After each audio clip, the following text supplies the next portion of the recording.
Good morning, guys. Welcome back to my channel. Mrs. Ashley Shante here, and today is Makeup Monday. So I wanted to come to you guys today with a video on priming. I've had a lot of questions about how do you get your makeup to stay on all day long, or how do you get your makeup to look so flawless looking, but those actually two different steps right here. So I wanted to go over some little tips and tricks and show you guys some things that I use in order to help your makeup stay on longer and to also help you get that flawless look. So if you're interested, just keep on watching. See you guys soon.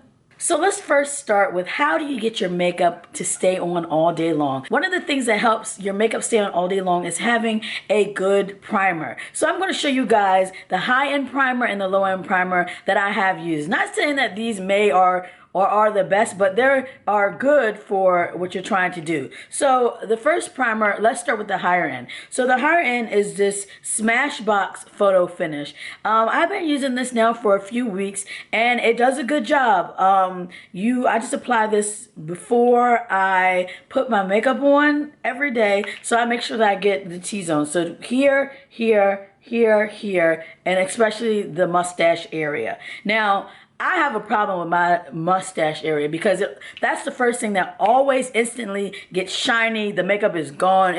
I look a hot mess. So I have to make sure that I get that area. So this is, like I said, the higher end, which is the Smashbox. This little doozy right here was actually a part of a Try It package. So they had their water spray on primer, which I also have used. But I guess for me, I kind of like having a tangible thing that I'm actually rubbing on my face and not just a mist. So that's the higher end with Smashbox. So one of the best inexpensive products that I have used is the Revlon Photo Ready Primer. Now this was probably one of the first primers that I ever used, and I love it. I mean, like I said, it's a tangible primer, so I can put it on my finger, rub it where I need it to go, or you can use a sponge, whatever you want to do. But this actually, when I first started noticing signs of, like you, why is my foundation not staying on?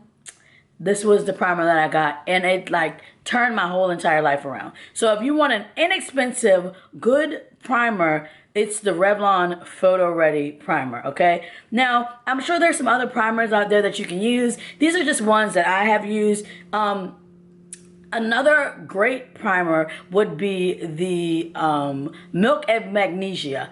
Magnesium or magnesia, one or the other.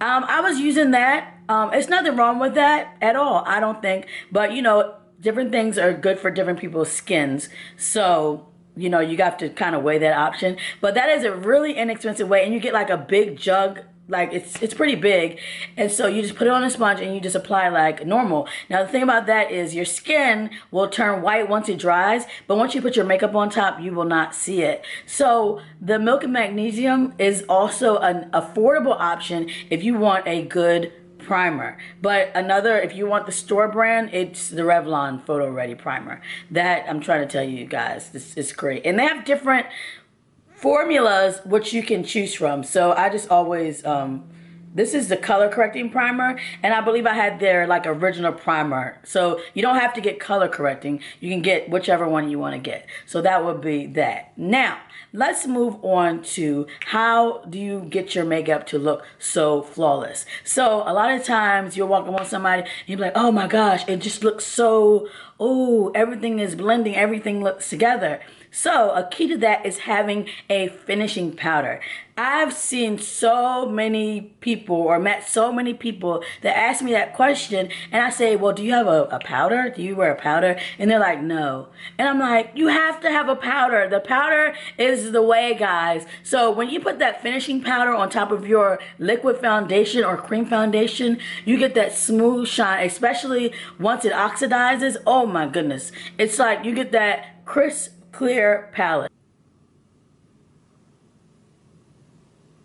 So once you apply that powder, guys, you'll get that clean palette that you're looking for. So just always make sure that you have a good finishing powder. I usually use one that matches with my skin tone, so that way it all blends together. And then also, if you have your highlighting powder, that is a little bright. So I usually, when I'm doing my under eye highlight, I will blend my natural powder, my skin color powder, with the other powder to make it a neutral looking look, so you don't look like either dark or lighter in one area. So those are my tips for today, guys. So you need to make sure that you get yourself a good primer, whichever it may be, high or low, and then make sure you just have a good finishing powder to give you that smooth, flawless look. Make sure you guys like, comment, and subscribe, and I'll see you guys later on this week. Bye.